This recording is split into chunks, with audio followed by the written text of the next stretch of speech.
Sejam muito bem-vindos a mais um episódio do Bloco Podcast. Eu sou o Hugo Quinteiro, você me encontra no X por @Hugo_Quinteiro. No episódio de hoje vamos falar sobre o Balanço 2025 no Bloco Podcast, com a participação especial do Cofinix, que foi o episódio mais visto de 2025 na retrospectiva do Spotify. Então, fica aí o agradecimento e a homenagem. Tudo bom? Sensacional. Bom, Tudo bem, doutor? senhores? Tranquilo, né? Também tem o Felipe, Bacana. investidor descentralizado. Tudo bem, Felipe? Tudo tranquilo, para constar também, mais uma vez, né? Você vai me encontrar no Twitter, @investidordesk, DSC, porque eu não cobro descentralizado. Mas enfim, vamos lá, né? Vamos. Foi um ano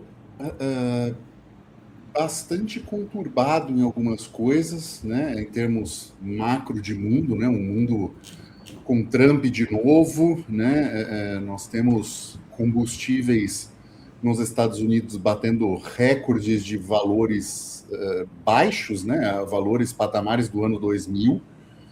Nós temos toda a turbulência clássica de um Trump num cenário macroeconômico. Nós temos um ano de cripto, acho que de extremamente regulamentado.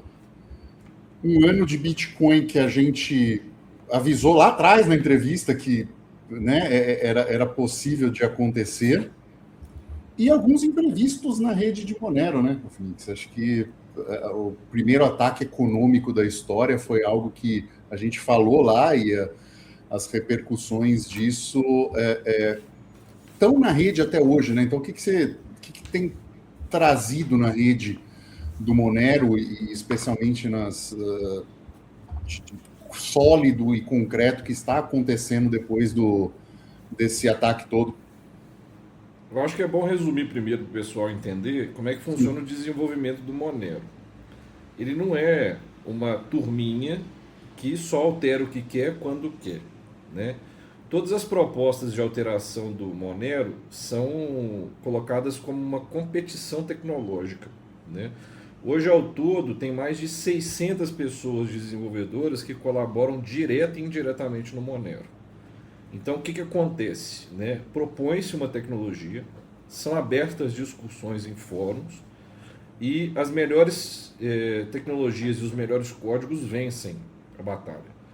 E quando, por exemplo, vence um código novo, né, é proposta essa alteração num fork do Monero, faz um fork no GitHub do código do Monero, implementa-se essa atualização, funcionando, testou, validou, tudo rodou sem problemas durante meses, aí sim, esse novo código é proposto num push lá no GitHub oficial do Monero para ser anexado ao código original do Monero, né? Muita gente do Bitcoin, principalmente, leiga, né, que não sabe programação, não conhece de código, morre de pânico da palavra fork, né? Eles confundem fork com modificação da identidade da tecnologia. Eles confundem o fork que foi feito no Bitcoin Cash como qualquer fork fosse aquilo.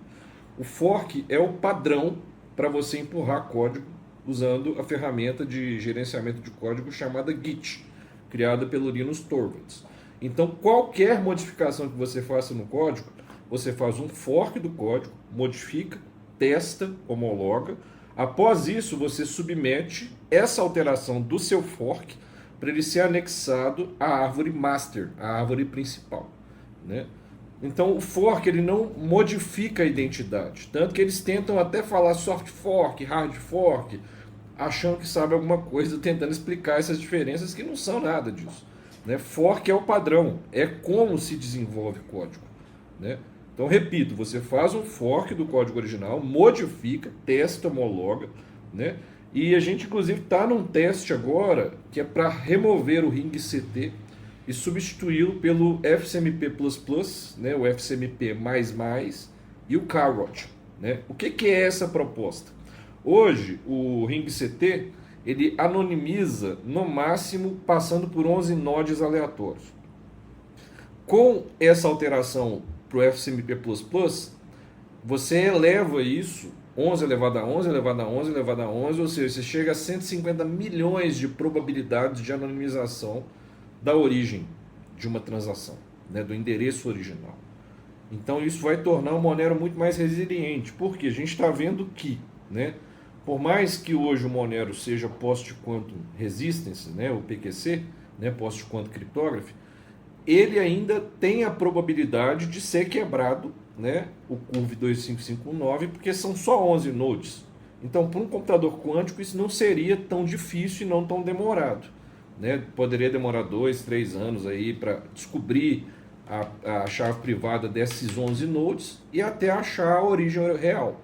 Então foi proposta essa modificação para endurecer mais o código, já pensando em 2040, 2050, né? Porque no Monero a gente tem essa mania, a gente é meio paranoico com segurança cibernética, paranoico com privacidade. Então a gente está fazendo esses testes, né? Esses testes são públicos, qualquer um pode colaborar, né, com esse teste, seja rodando node, reportando bug ou até submetendo código, né? O Seraphix, né, que é o repositório hoje que está sendo discutido isso, ele tem um chat no Matrix, né, que eu posto aí no Twitter várias vezes, toda vez que sai um update, né, passando o endereço, convidando as pessoas. Começou com 30 pessoas, hoje está com mais de 120, né, pessoas colaborando ativamente com esse código novo. Então é isso que vai ser feito, né? Foi feita uma competição para ver qual seria a melhor proposta. O FCMP++ e Carrot ganhou, né? E agora a gente está trabalhando na homologação e correção de bugs desse código, otimização de tamanho de transação, otimização de velocidade de sincronização de nodes e alguns pequenos bugs de quando o node está sincronizando, ele acaba bloqueando por acidente um node ou outro, né? Então a gente está corrigindo essas pequenas arestas, né, para poder colocar esse código na raiz do projeto Monero. A gente acha que até o final de 2026 a gente consegue já arrancar o RingCT fora e colocar o FCMP++ e o Carrot no lugar, né? E isso não muda a identidade do Monero, tá? O Monero continua sendo XMR, ele continua a logomarca, ele continua o nome, ele continua os devs. Como eu disse, o fork é um modelo de desenvolvimento, né? O Git foi feito para isso. Toda vez que você vai no GitHub e acha um projeto, ele tem um botão fork, muito fácil de achar, fica no topo superior direito, e você forca, faz o que você tem que fazer para justamente o quê? Manter uma estabilidade no projeto e você ter a oportunidade de testar, né, todas as alterações no ambiente de homologação, e quando você fizer a submissão desse código novo, né, quando a gente fala em português, empurrar o código novo, ele fica fácil na diferença o que foi mexido e o que não foi, para que as pessoas possam aprovar com mais tranquilidade, né? E mais responsabilidade também, né? Então, é isso que é o passo a passo, né, de como melhorar um código, e o Monero tá indo bem nesse projeto, né? A gente está bem empolgado com essas modificações para endurecer mais ainda, né? E também, em paralelo, está sendo discutido, né, como melhorar o P2Pool para reduzir o risco de mineração egoísta, que é justamente o ataque econômico que você falou que foi feito no Monero, só que não foi bem sucedido, foi uma tentativa, né? Tentou-se fazer um ataque econômico que, como foi mal sucedido, só melhorou a rede, né? Porque ele aumentou o hash rate da rede geral, né, em quase 2 GHz, e isso melhorou também a segurança dos usuários, né? Até o cara lá, o Come From Beyond, né, que ameaçou, né, fazer esse ataque econômico, ele ameaçou atacar a rede do Monero com 51% de forma falaciosa.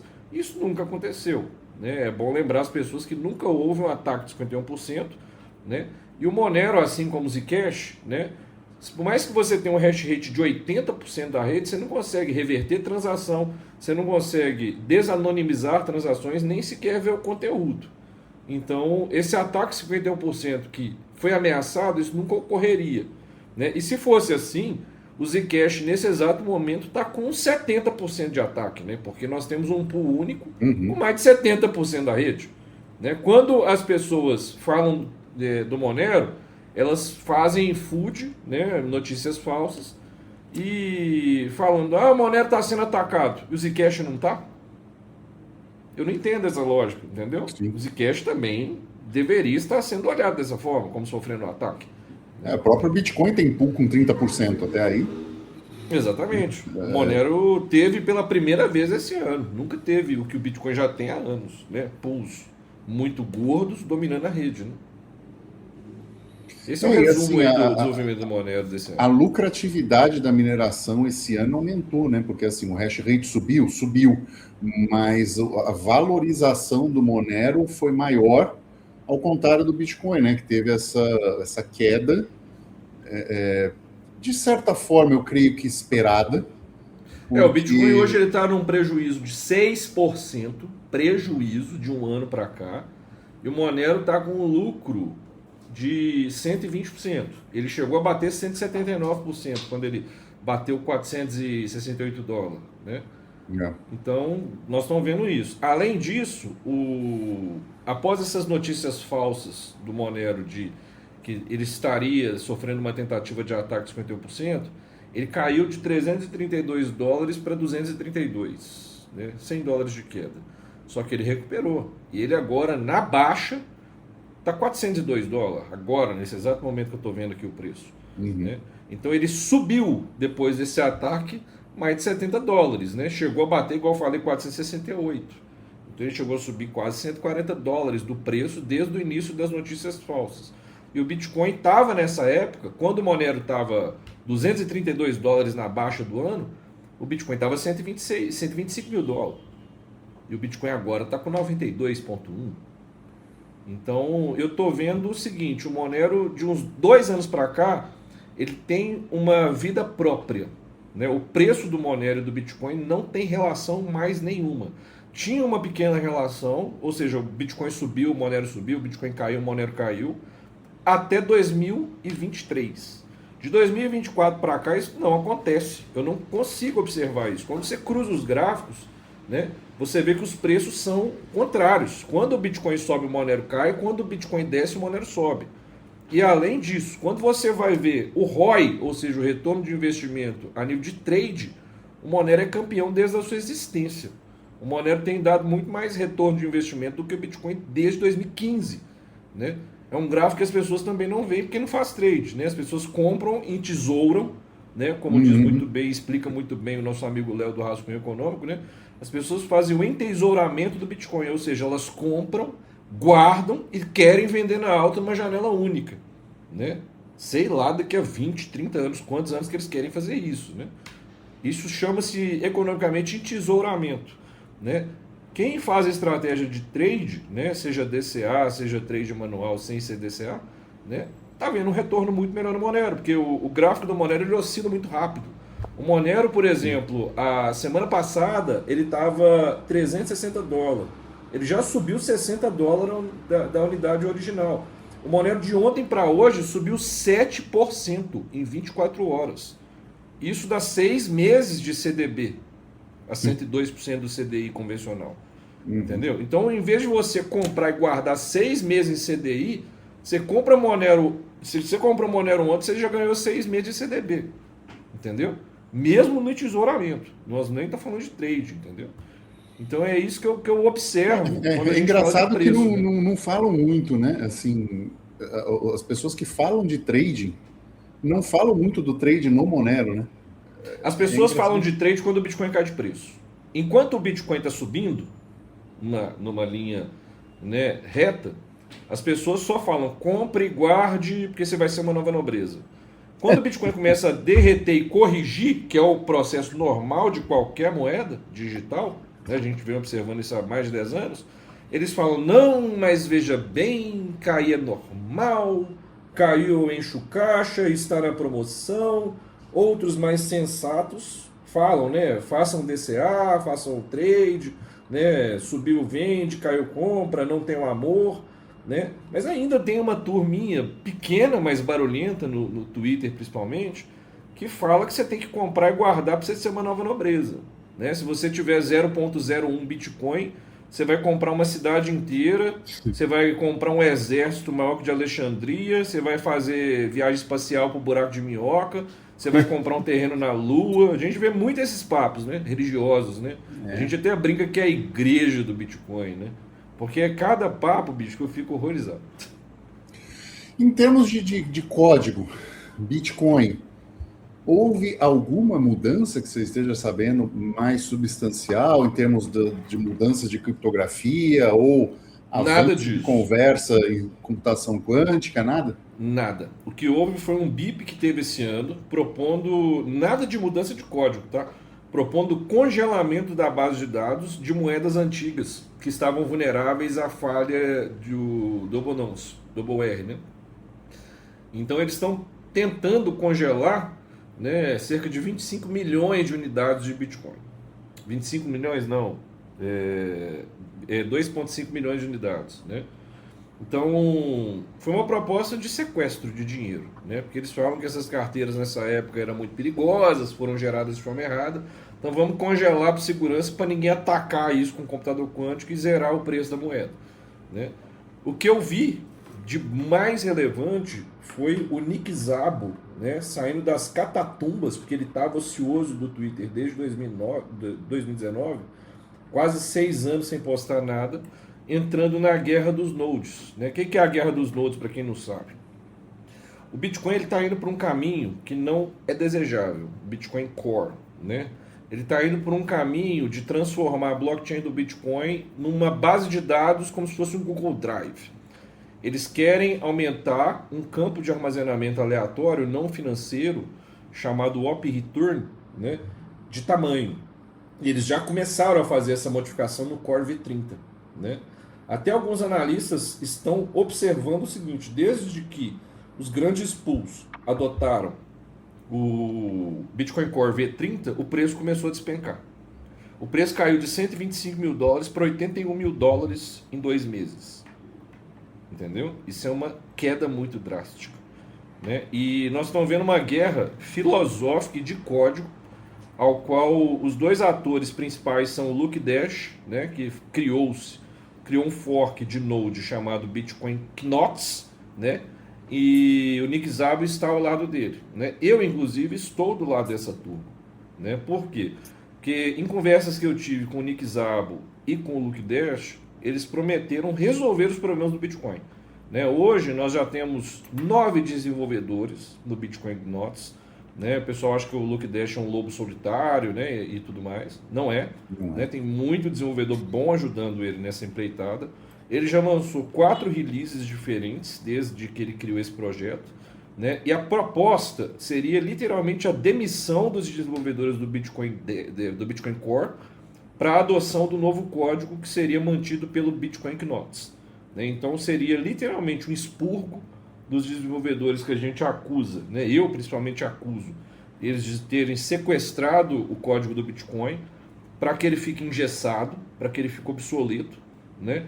E para que soluções de terceiros, né, sejam adotadas para tentar resolver problemas que o próprio Bitcoin deveria resolver, né? Então, quando se fala em anonimato, velocidade de transação e escalabilidade, né, as pessoas sempre chamam isso vulgarmente de camada 2, L2, segunda camada.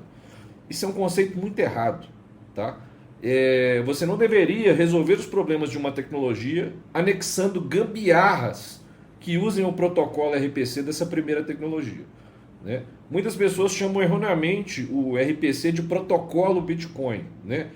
E ficou tão comum usar isso, protocolo Bitcoin, protocolo Bitcoin, protocolo Bitcoin, que até a gente às vezes acaba caindo nesse erro e falando, né? O Bitcoin não é um protocolo. O Bitcoin usa hoje 11 protocolos diferentes, né? E um deles, que é o que essas tecnologias gambiarras que a gente chama, que conectam no Bitcoin, eles usam o protocolo RPC, né? Que é o protocolo para fazer transação, para conectar nos nodes de Bitcoin e fazer as transações, né, de Bitcoin em si, né? Transferir Bitcoin e tudo mais. Então, por exemplo, um Lightning Network, né, da vida, ele usa o protocolo RPC para conectar num node legítimo de Bitcoin e fazer uma transferência. Ele funciona como se fosse uma carteira, cake wallet da vida, né, de Bitcoin, ou própria carteira de Bitcoin QT, né? QT não, agora chama Bitcoin Core, né? Mudou o nome. Então é isso que eu penso, né? O Bitcoin ele não tem soluções, nada de proposta, nada de solução sem ser o Bitcoin Knots. E como eu estava conversando com o Luke Dash e o Nick Szabo, eles prometeram 2 coisas muito importantes. Remoção total do conteúdo Op Return no futuro, né?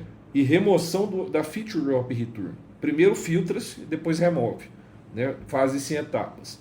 E o segundo, o Luke Dash achou muito complicado, mas o Nick Szabo achou plausível, seria o Bitcoin ser um Monero, né? Ele adotar camadas de anonimização da origem, né? Que foi proposto anos atrás, em 2017, né? Foi até rediscutido em 2021, que era o que a gente chamava de CoinSwap, né? Que era um código antigo do Greg Maxwell, para justamente fazer o embaralhamento nativo dentro da própria tecnologia do Bitcoin, sem requerer aqueles mixings, né? Porque a gente sabe que mixing de Bitcoin dá sua cadeia, né? Só serviu para prender os caras da Samurai Wallet, não serviu para nada além disso, né? Então seria uma adoção dessa tecnologia, só que há um risco. O Bitcoin, se ele levar o caminho de ser um Monero, a proibição é certa, né? Então, inicialmente, eles estavam discutindo de fazer a anonimização ser opcional, igual é no Zcash, por exemplo. O Zcash, ele tem uma anonimização mais opcional. Agora, uma pegadinha, né? Nenhuma exchange aceita que você transfira Zcash de modo anônimo para ela. Vocês sabiam disso? Sim. Pois é. Se você coloca algo opcional, quando você faz, você dá uma presunção de crime. Exatamente. Nenhuma exchange aceita Zcash, né, de forma anônima. Eles falam, se você quer transferir saldos para Zcash e ser aceito, transfira de forma aberta.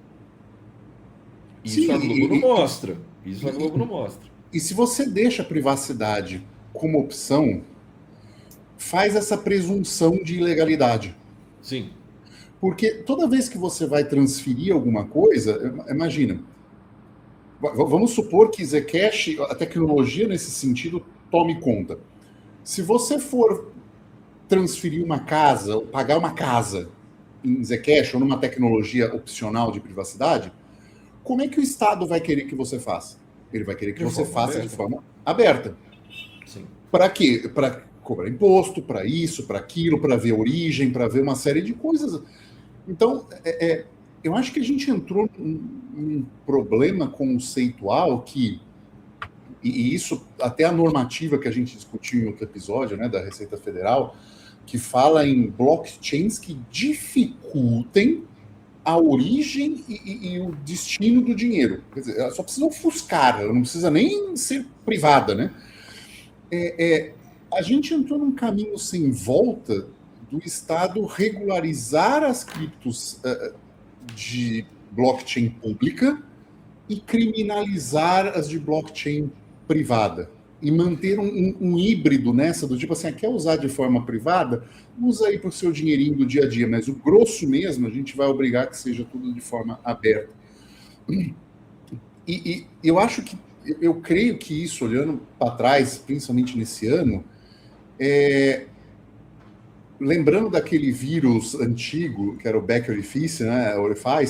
O Back Orifice das CBDCs foi justamente criada pelo Bitcoin, mostrar que uma ledger pública e aberta é aceita por pessoas e funciona de uma maneira relativamente abrangente, não é numa escalabilidade que uma economia mundial precisa. Mas tem uma ironia para isso aí, porque, por exemplo, o Ethereum ele está sendo usado como base do Drex há anos.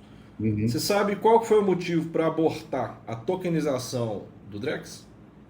Privacidade, né? A ausência de privacidade. É porque no caso do ironia, Drex, o Estado ele né? não quer nada privado, ele não quer que você use nada privado. Mas tem que ser um livro aberto. Mas ele tem que ser privado. É uma ironia um negócio desse, né? Eles viram que em blockchain até o deles ia ficar aberto, né? Falaram, não. Ou é aberto para todo mundo, é fechado para todo mundo, eles, não, claro, fora. Por isso que não tem mais. Né? Simplesmente falou, né? Não, então não vamos ter essa feature, joga fora por enquanto, vamos usar só para o que tem que usar e vamos ver o que dá, né? Ou seja, é irônico o Estado, quando ele quer a moeda dele, ele quer a privacidade. Exato. Entendeu? Ele quer anonimato. Ele quer sabe que a todo importância. mundo olhe. Ele sabe a importância. É irônico pra caramba. Né? Tinha até uma conversa de boato, né, quando eu estava conversando com alguns clientes bancários, que eles achavam que era um lobby dos cartórios para evitar a tokenização no Drex. Por quê? A partir do momento que você tokeniza um carro, um imóvel no Drex, um quadro, um qualquer coisa, você torna o cartório irrelevante. Você pode fechar os cartórios. Você está entendendo? Então, discutia-se isso. Só que aí veio à tona a verdade. Né? Notícias falando, não, a gente precisa de privacidade. Sem privacidade não tem como embarcar essa tecnologia. Entendeu? Achei irônico. Teve um ponto interessante também do preço do Bitcoin, que ele começou a cair, além da guerra do NOTS, foi exatamente no momento em que supostamente aquele From Block 218 disse que desovaria mais ou menos 200 mil bitcoins, que coincidiu exatamente com o momento que o governo norte-americano disse que apreendeu 200 mil bitcoins. E foi efetivamente. Além disso, a gente previu inclusive a queda, né? Se você ouvir os podcasts antigos, a gente falou que se esses 200 mil bitcoins fossem desovados, muita empresa ia ter que desovar Bitcoin também por causa da queda repentina do preço em um tempo muito rápido. E eles anunciaram, né, que seria feito no final de outubro. Né? A gente falou data, a gente falou preço, a gente falou o Bitcoin tende a cair para uns 80 mil dólares. Ele caiu para 81. Então, assim, acertou tudo. E os caras foram presos, né? Porque os grupos de Telegram foram fechados, os grupos e páginas de comunidades no X foram encerradas, né? E o projeto meio que desapareceu após a prisão dos caras.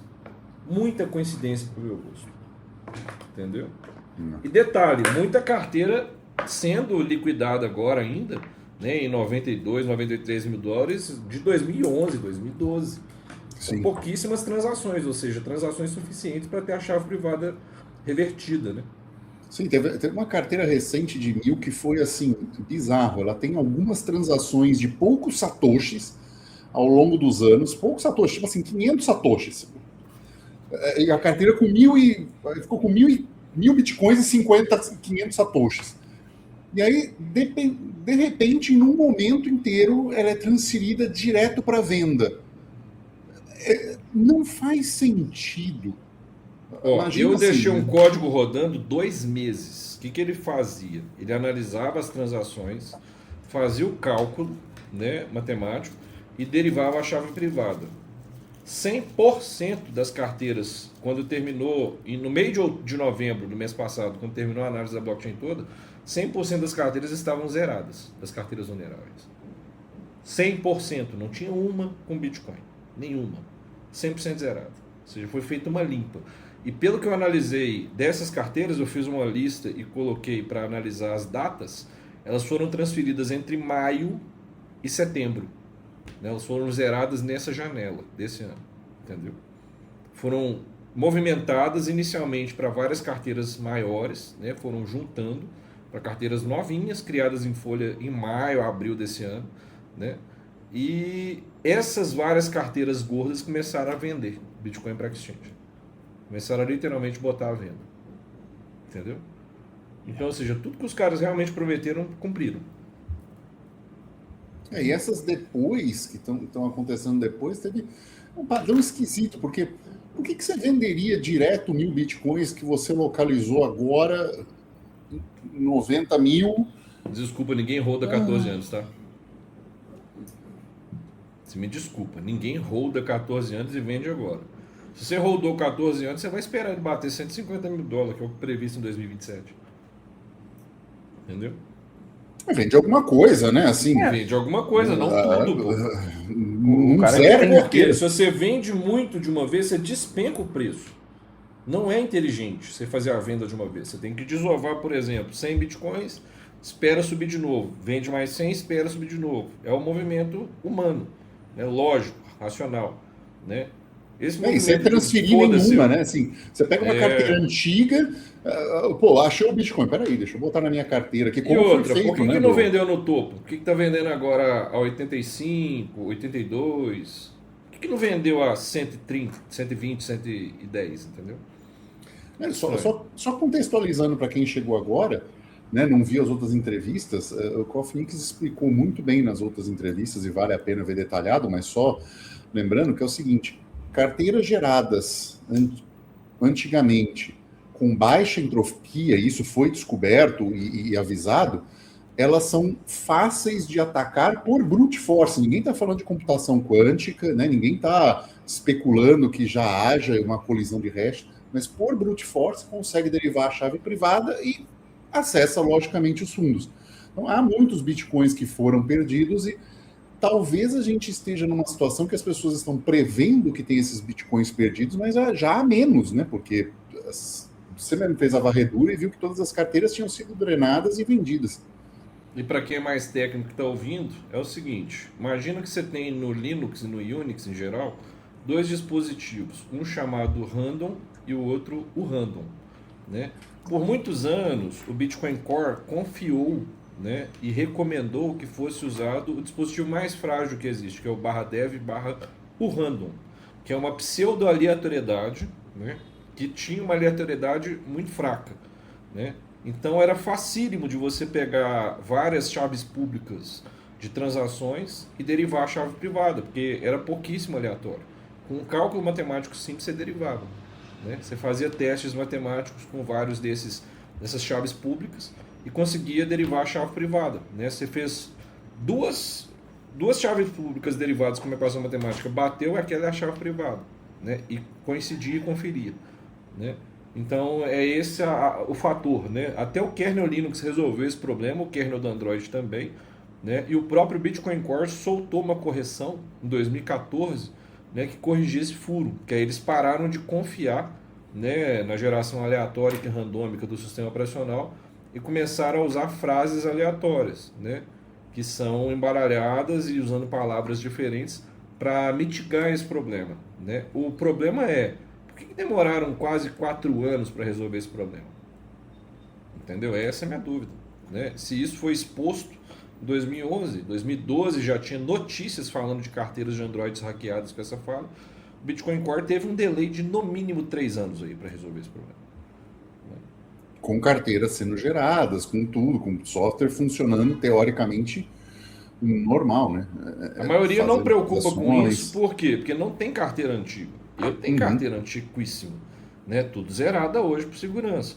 Mas a maioria entrou no Bitcoin de 2017, 2019, 2021 para cá. Então nem sabia dessa possibilidade e realmente ele não foi afetado, porque ele já usou o BIP39, já usa frases, né? 12, 24 palavras. Ele não tem que se preocupar com isso. Mas quem é mais antigo passou um cagaço nessa época, quando descobriu essa falha, né? Teve que criar a carteira a toque de caixa, transferir tudo correndo para não tomar hackeado, entendeu? Sim, e quem perdeu acesso até hoje está sendo hackeado, né? Ou já foi. E para quem não acredita e tal, quer verificar, entra no bitcoin.org e tenta baixar carteiras antes do Bitcoin 0.1. Né? Tá lá a frase escrita: não é possível por questão de segurança. Tiraram do ar todos os códigos-fonte, inclusive. Você não baixa mais. Você só baixa em site antigo que fez mirror, né, do código. Então, você não tem no site bitcoin.org nem o código-fonte dessas versões vulneráveis mais.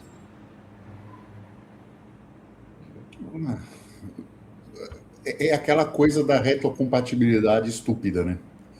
Porque não teria a priori problema deixar isso se não fosse retrocompatível, né? Mas é capaz que alguém baixasse lá e gerasse antigas e... É tão estúpido que, se eu pegar o código-fonte antigo, compilar e rodar e gerar uma carteira, eu estou vulnerável hoje em 2025. E se algum ator malicioso fizer um ataque de cadeia de suprimento, né, que é o chain supply, o que ele faz? Ele pega um código, por exemplo, da Cake Wallet, né, altera o código-fonte da Cake Wallet e distribui nas lojas da Apple Store, da Google Play ou no próprio site. Esse código de geração é vulnerável, ou seja, toda carteira que você gerar nessas versões da Cake Wallet estão vulneráveis. Entendeu? Ou seja, você consegue manter, né, uma carteira hoje em 2025 vulnerável, ou até uma carteira maliciosa. Alguém pode criar uma carteira nova que é maliciosa, né, faz propaganda, marketing, distribui. As pessoas criam carteiras vulneráveis, fazem transações legítimas. Essas pessoas, depois de um tempo, elas são zeradas e os desenvolvedores originais somem do mapa. né? Além da Sim. cadeia de suprimento, pode ter o próprio software, né? Uhum. Que é um cavalo de Troia para as pessoas. Por quê? Porque É, o eu vi Bitcoin isso. é retrocompatível. Então você Sim. consegue gerar carteiras fuleiras em 2025. Né? O Bitcoin já deveria ter corrigido no código uma forma de impedir esse tipo de carteira de existir. Né? Mas isso nunca aconteceu. Então, ou seja, hoje um Eu ataque vi de na cadeia de suprimento SeedSigner. pode ferrar a gente. O cara fez para efeitos educativos, né? Ele fez um fork da SeedSigner, colocou um algoritmo de randômico malicioso, fazia a transação certinha e ele mostrou lá na blockchain, está aqui a transação, ele pegou essa transação e varreu e brute force assim, em 2 minutos. Ou seja, o ataque de cadeia de suprimento é o que mais dá pânico na gente que é de TI. Porque você não conta que um desenvolvedor vai ser mal intencionado. Né? Até então você confia no desenvolvedor de um projeto. Né? Isso é o que mais assusta a gente, ataque de cadeia de suprimento. Entendeu? Uma carteira legítima hoje, tipo uma Trezor, pode entrar um desenvolvedor lá que faz uma merda dessa, quando é descoberto ele fala, foi mal, era vacilo, errei no código. E não dá nada pro cara às vezes. Entendeu? E o usuário se ferra. Entendeu? Acho que a gente... Deixa eu perguntar, eu queria entrar um detalhe, né? Assim, a gente estava falando de um balanço 2025, o Hugo até começou comentando um ponto que eu queria ouvir a sua opinião sobre, né? Acho que até um pouco fora do que você normalmente fala, mas que eu acho que é interessante, que é uma coisa que eu me interesso muito, e são essas novas restrições em termos de lei, regulamentação e etc., que pega não só a transação fiduciária, moeda real, Brasil, Monero, Bitcoin, criptos no geral e tudo mais. Você acha que é um problema do Brasil, um problema do mundo, talvez? E você acha que algum lugar vai se salvar disso? Você sabe qual que é o problema? A raiz como diz o mineiro, o buraco é mais embaixo. Você é mineiro, você entende essa expressão. O buraco é mais embaixo por quê? Porque 99% do planeta Terra que usa Bitcoin, ou Monero, ou qualquer coisa, né? Eles sempre encostam o dinheiro fiduciário na criptomoeda e o caminho contrário também. Elas sempre usam Pix, sempre usam cartão de crédito, transferência bancária para comprar a criptomoeda. Quando elas veem que a moeda valorizou, elas trocam, né, e voltam esse dinheiro para o fiduciário. Né? 99% da população faz isso. Esse é o problema. Se as pessoas tivessem um princípio, que é nunca deixar o mundo estatal, dinheiro estatal, encostar na criptomoeda e vice-versa, elas estariam 100% blindadas. Porém, qual que é o acesso a esse tipo de dinheiro? Mineração. Você só consegue comprar criptomoeda de forma completamente desvinculada do Estado a partir do momento que você vende energia elétrica e computação ociosa para mineração. Né? É o caminho que os mineradores fazem. Né? Eles não vão numa exchange ou numa mesa de OTC para comprar Bitcoin. Eles compram máquina da Bitmain, colocam na energia elétrica, configuram o endereço da carteira deles e botam o pau para torar para minerar. Então, esses caras mineradores nunca vão ter problema com a questão de privacidade, nunca vão ter problema com a questão de imposto, né? Porque a energia elétrica que eles pagam já tem imposto, a máquina que eles compram já tem imposto, não tem mais de onde o Estado tirar. A partir do momento que você vende, né, uma criptomoeda ou você compra uma criptomoeda, você tem que fazer a declaração disso, porque você encostou o dinheiro estatal nessas moedas. Logo, você será cobrado o imposto de realização de lucro disso. Né? Então, eu acho que o problema está aí. Né? Tá nas pessoas não verem a criptomoeda como um mundo à parte. Né? Todo minerador de Monero ele tem um princípio. Ele nunca compra Monero. Isso não existe. Você, no máximo, faz troca no mundo da criptomoeda. Você usa o Atomic Swap para trocar com seu amigo, né? Bitcoin para Monero ou qualquer outra tecnologia.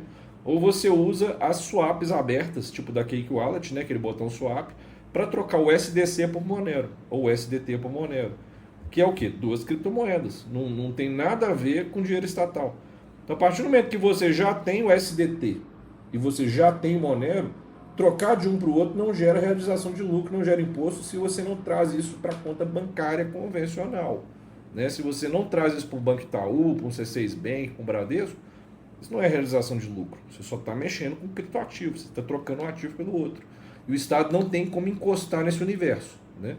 Então, o que as pessoas que eu conheço fazem? Né? Elas geralmente não trazem o dinheiro da criptomoeda para o fiat money, nem levam o fiat money para a criptomoeda. Logo, elas não precisam declarar nada, né? Porque o Monero, por exemplo, como é que você vai declarar isso? Você declara se você quiser. Né? No meu perfil do X está meu endereço de criptomoeda Monero, né? E se a Receita Federal perguntar quanto que eu tenho de Monero, eu falo, tá aí o endereço, descubra. Fazer igual aquele meme lá do cara de Varginha, né, da universidade, descubra, né, o Pedro. Então é isso, entendeu? Não tem como o Estado encostar nesse universo, se você não falar quanto tem. Se você não for um bocó que declara numa eleição que você tem mais de 200 bitcoins, o Estado nunca vai saber se é Monero, né? Eu acho que esse cenário, talvez o Brasil ele tenha apenas queimado a largada, né? Ele tenha saído na frente. A tributação, os Estados Unidos começou antes. Os Estados Unidos começou a tributar Bitcoin em 2021, foi justamente quando o Monero foi, né, para mais de $200 pela primeira vez na vida. Foi justamente isso. Ele chegou a custar $120. Em um ano, né, de 2021 até 2022, ele bateu 460 e poucos dólares. Ele triplicou de preço. Por quê? Porque a demanda por moeda de anonimato aumentou de uma hora para outra. Então, quem queimou a largada na tributação e obrigação de declaração foi os Estados Unidos. O Brasil foi o segundo país a fazer isso. A China fez diferente. A China proibiu. Hoje na China é proibido você negociar qualquer coisa com Bitcoin. Sempre foi. As pessoas não sabem. E é uma incoerência, né? Porque a China hoje é o território que tem mais mineração de Bitcoin do mundo. Né? O controle chinês parece que não está funcionando para mineração, né? Ou é o governo minerando, né? Vai saber, né? Exatamente. Que se passa naquele território do zóio puxado. Né? Então, eu acho que é isso. Uma demanda crescente por privacidade, né? O povo já está começando a entender que ecossistemas que você compra tudo usando criptomoedas já estão começando a existir. Um exemplo disso muito claro é o próprio XMR Bazar, né? XMR Bazar negocia até linguiça, casa, carro, barco, helicóptero, viagem, pousada, aluguel de carro, código, né, VPN. Você compra o que você quiser no XMR Bazar. XMR Bazar, para quem não conhece, é o Mercado Livre que aceita tudo, né? Monero, prata, ouro. Né? Basta você procurar no X, né, ou no próprio Google XMR Bazar, com 2 As no final. Vocês vão entender o que é isso, né? É um ecossistema de compra e venda usando criptografia anônima, né? Você consegue fazer compra de tudo. Você consegue comprar um selo verificado no X usando o XMR Bazar, né? A pessoa dá o trabalho de fazer um KYC, cria uma conta, registra o selo azul como verificado e te passa o usuário e senha para você usar. Você paga em Monero. Ou seja, você é uma pessoa usando Tor, por exemplo, no X, você tem um selo azul verificado. Um exemplo claro disso é uma amiga nossa da comunidade há muitos anos, que é a Ayla, né? A conta dela verificada caiu e agora ela está com outra verificada chamada Temeritocrat, né? Sigam ela depois. Ela faz isso. Ela é nômade digital, né? Ela vive mudando de país de tempo em tempo. E ela usa Tor, VPN anonimizada e faz todas as compras dessas tecnologias usando o XMR Bazar, né? Então é uma boa para quem quer ainda, né, um anonimato, né, de forma fácil. Né? Você consegue comprar tudo quanto é coisa. Né? Igual eu falei, até conta verificada, né? VPN, anônimo. Né? E vários serviços de VPN já estão começando a aceitar Monero, porque está tendo uma pressão social grande. As pessoas estão cobrando essas empresas nas redes sociais, exigindo pagamento em Monero. Né? Porque elas prometem que não vão entregar o log para estado nenhum, né? Até, né, se vocês forem olhar aí, já tem pelo menos umas 4 empresas de VPN que já aceitam Monero, né, para você comprar o acesso a VPN. Então tá indo para um caminho muito bom, tá indo para um caminho satisfatório ver isso. Né? As pessoas usando um dinheiro anônimo, que às vezes elas conseguem de forma anônima, que é o meu caso, eu só minero Monero, eu nunca comprei Monero na minha vida, eu nunca vendi Monero na minha vida, né? Então é um caminho legal, tá fluindo, né, porque o white paper de Satoshi Nakamoto prometeu, né? Prometeu. O Monero está entregando, né, nesse caso. Tá entregando. Cara, eu vi a Cake Wallet, né, um projeto que eu sei que você faz parte, não tão direto, mas... o cara comprando um gift card de 18 dólares da Uber, pagando no final das contas 18 dólares e 6 centavos. 5 de taxa e 1 de transferência. Na Cake? Uhum. Você compra cupom da Amazon, do Google, da Apple. Você compra qualquer gift card agora usando Monero daqui. Monero. Deixa eu olhar aqui, ué. Monero, assim, era 5 centavos de taxa. Eu fiz amizade com os desenvolvedores da Cake Wallet e com o dono dela, né? O Vic Sharpa. E eles estão nos ajudando com código para a gente desenvolver a XMR Signer, né?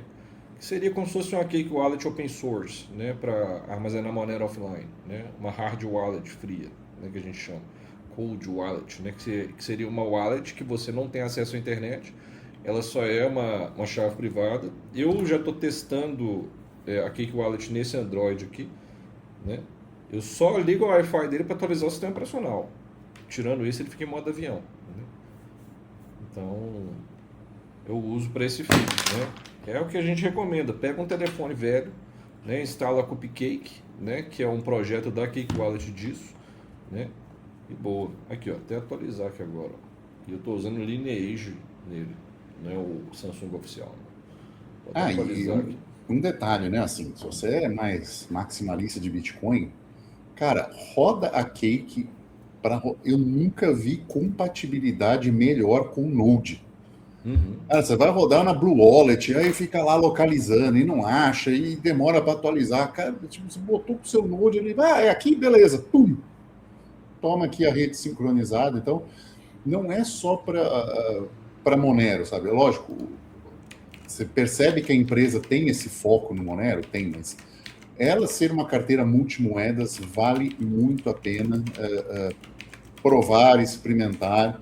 Acho que faz parte do arsenal também do bitcoinheiro, sabe? Não precisa pegar uma carteira exclusiva do só Bitcoin only, você pode usar outras. Eu recomendo o que o próprio Satoshi recomendava no fórum Bitcoin Talk, que é o quê? Você vai rodar uma carteira Cake Wallet com Bitcoin, você sobe o Bitcoin D na sua máquina, faz uma sincronização full node, gasta lá seus 700 e poucos GB, gasta mais uns 120 GB para indexar isso com o Electre RS, né? E você conecta a Cake Wallet no Electre RS. Né? É o que eu faço para Bitcoin. Para Monero, a Cake Wallet já conecta direto no Monero D da minha rede, né? Que é uns 200 e poucos GB. Né? Então eu tenho hoje aqui reservadinho 1.2 tera só para nodes de Monero e Bitcoin para rodar a Cake Wallet com meus nodes locais. Eu vou lá na configuração da Cake, seja do celular, seja do Mac, seja do que for, removo todos os nodes públicos e configuro só os nodes da minha LAN. Quando eu estou na rua e quero usar, é simples, eu tenho um servidor de VPN na minha casa, né, um OpenVPN, eu conecto via VPN na minha rede da minha casa e ele enxerga normalmente os nodes. Né? Então, da rua, com a VPN fechada na minha casa, eu estou usando os meus nodes próprios. Né? É um conselho que seria o ideal para os usuários de Bitcoin fazer. Né? Cada um ter a sua carteira com seu node. Né? Você não confiar em nodes públicos, nodes de terceiros. Por quê? Porque o node público de terceiro ele vai registrar o seu IP de origem. Se você não tiver o cuidado e o trabalho de conectar nele via Tor, apesar de ser lento para diabo também, né, você vai ter uma exposição do endereço IP, né, e das transações feitas. Né? Você consegue vincular qual IP fez qual transferência. Então você tem literalmente, né, exposto qual é o IP de origem da sua carteira, cara. Isso é muito. É uma tentativa até das empresas de rastreio na rede do Monero, né? Colocar nodes maliciosos para tentar diminuir a chance, né? Num dos nodes aleatórios, fui o segundo aqui, e aí eu consigo ter menos opções de pessoas.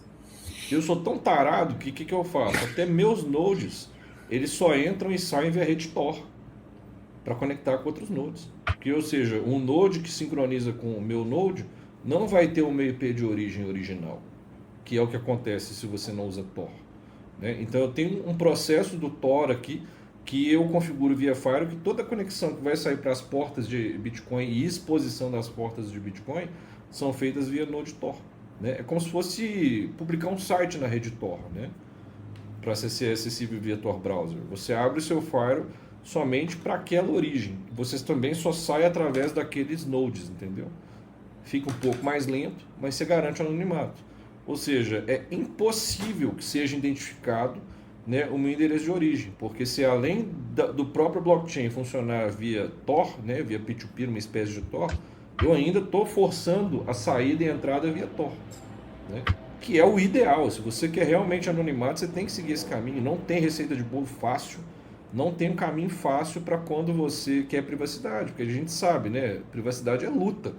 Você tem que lutar para ter privacidade, porque o Estado não quer que você tenha, né? E as tecnologias não são feitas por design para ter privacidade. Então você tem que gastar tempo, né, cérebro, para estudar e entender essas formas de anonimato e usá-las. Né? Não tem caminho fácil, não tem atalho quanto a isso. Né? Muita gente pode ver o Bitcoin como um ativo especulativo, ir lá no Nubank, lá no Mercado Pago e comprar Bitcoin lá no Itaú. Itaú vende Bitcoin. Se você abrir sua conta do Itaú, colocar investimento na aba, você vai ver lá, compre Bitcoin. Se você não preocupa com a sua privacidade, você pode comprar com qualquer banco, você nem precisa ir em exchange mais hoje. Né? Inclusive, eu recomendo que você compre via banco. Já que você é para comprar com fiat money, não vai em exchange, que exchange pode travar seu saldo. Né? A gente vê várias denúncias aí de tempo em tempo da Binance, da Maxi, né? Travando o saldo das pessoas, né? Dificultando o saque. Quando você compra um banco, se tiver algum problema desse nível, você entra com processo judicial e ferra a empresa. Como é que você processa uma Binance e um Maxi? Complicado, entendeu?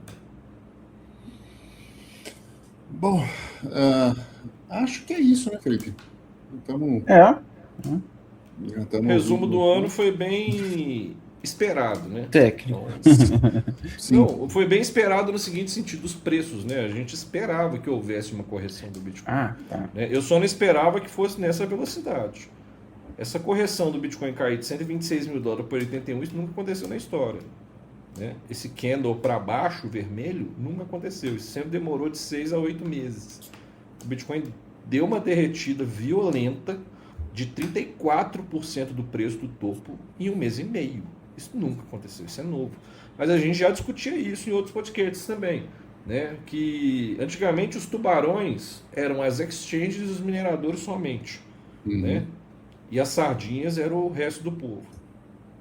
Hoje entrou tubarões maior que esses dois anteriores juntos, que são as instituições bancárias e empresas de entesouramento. Isso nunca aconteceu na história. Então, eu já meio que previa que o derretimento do preço do Bitcoin seria na metade do tempo. Não 3 vezes a velocidade do tempo. Né? Foi até mais rápido que eu previa. Né? Me surpreendeu também essa derretida, né, significativa. Especulação. Eu chuto que pela experiência o Bitcoin caia para uns 34, 35 mil dólares.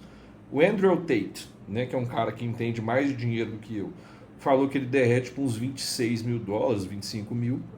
O Faca e o Roxo, que também entendem mais de dinheiro do que eu, eles estão chutando de 10 a 12 mil dólares. Isso também nunca aconteceu. O Bitcoin nunca caiu tanto. A última derretida do Bitcoin foi de 69 mil dólares para 15 mil. Né? O Bitcoin cair, por exemplo, de 126 mil para 12 mil seria cair o dobro do que caiu na última queda. Né? A partir do preço topo para o preço mínimo naquela janela do gráfico. Né? Eu estou bem esperançoso. Eu acho que o Bitcoin só derrete com uns 34 mil. Né? Inclusive eu estou falando esse valor redondo há muito tempo. Né? 34, 34, 34. Justamente fica na memória. Né? Mas eu espero que ele não caia tanto mais, porque senão muita gente vai tomar muito ferro. Imagina aquele cara, né, que a gente viu, até tirou sarro dele, que fez vídeo falando que pegou 10 mil reais de empréstimo no Nubank e deu all-in no Bitcoin. Tava 122 mil dólares quando ele fez isso. Eu tenho dó desse cara. E há boatos de que ele fez mais vezes, tá? Ele pegou mais empréstimos, para fazer all-in, segundo ele. Então, esse cara se ferrou. Porque na data do vídeo, o Bitcoin estava $118 mil. 120 e poucos depois de uns 2 dias, né, 3 dias. Ou seja, ele começou a subir muito ali naquela janela. Então ele deve ter ficado emocionado aí por umas 2 semanas. Mas eu não sei como é que está a mente dele hoje, que o Bitcoin está agora a $92 mil.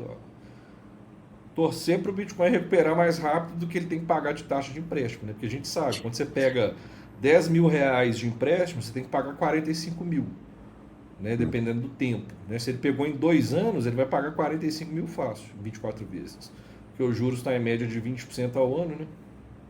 Torcer para esse cara não tomar tanto ferro.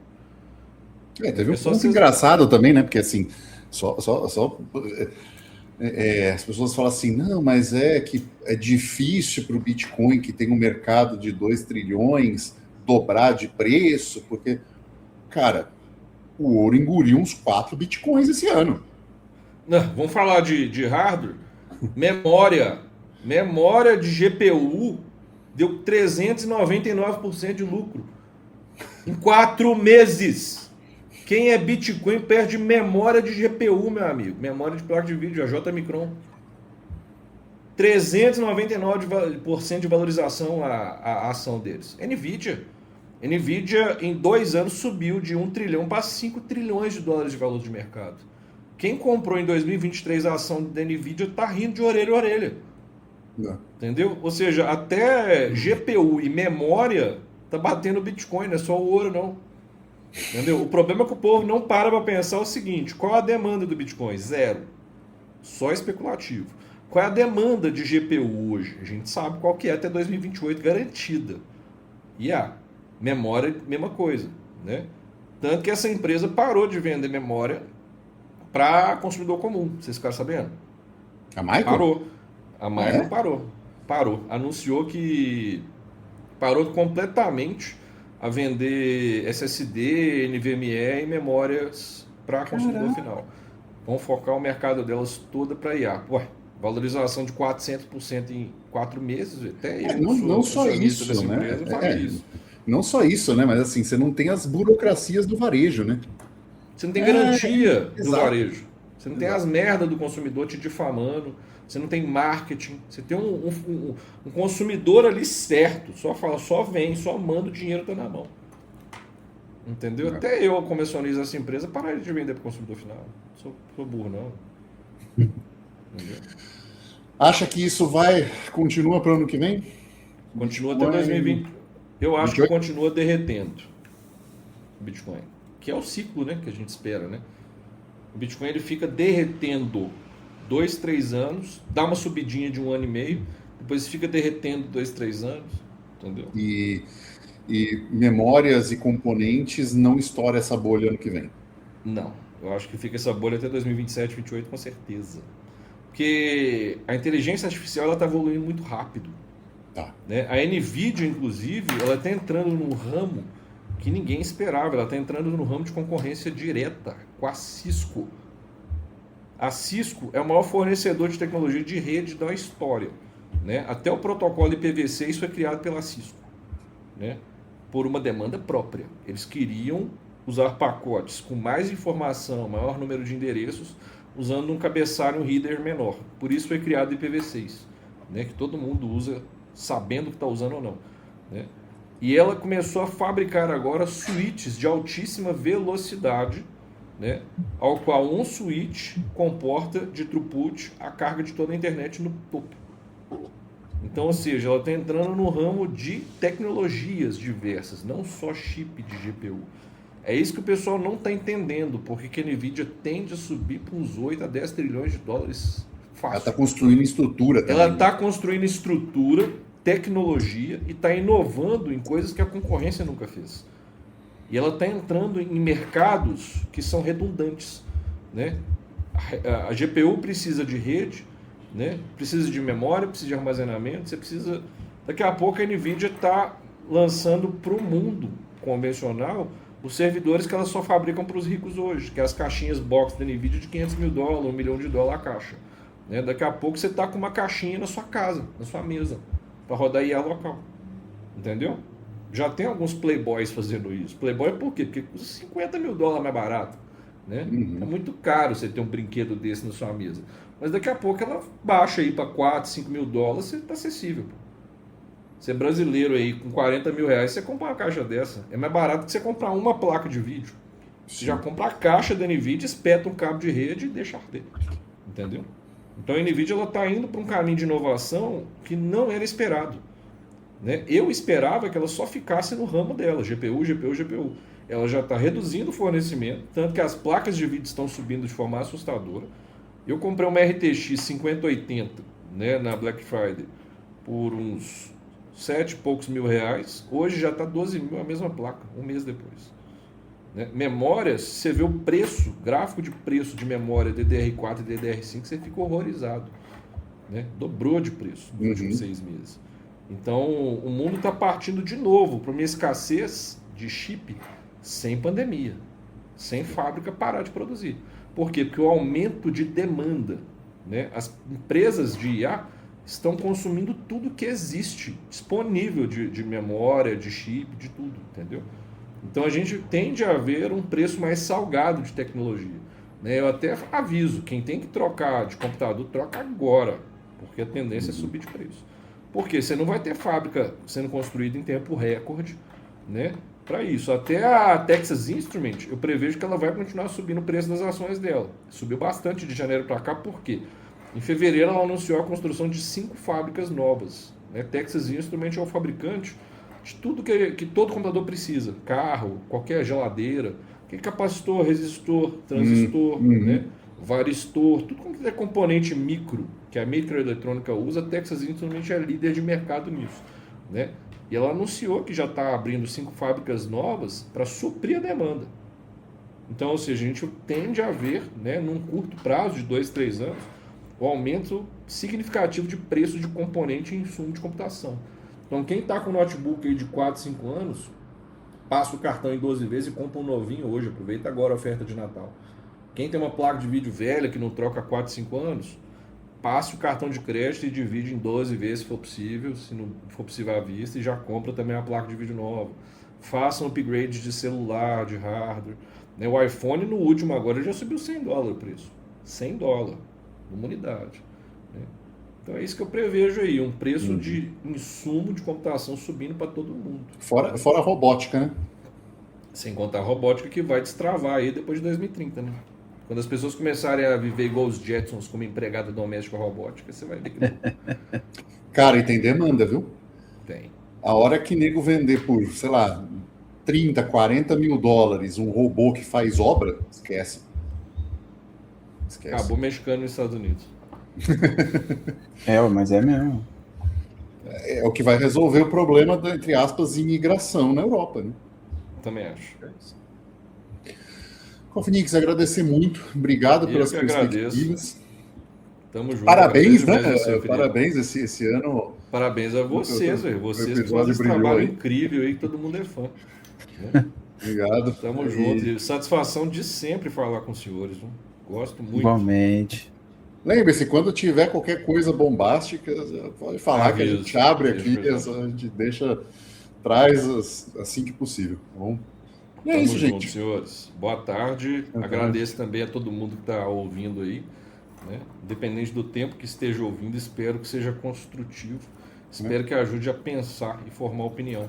Né? É isso. Assim, no futuro, comenta se o Cofinix acertou, se ele errou. Muito bom. Isso é bom. Isso é bom. Isso é bom. E é isso. Ficamos por aqui e tchau. Tamo junto.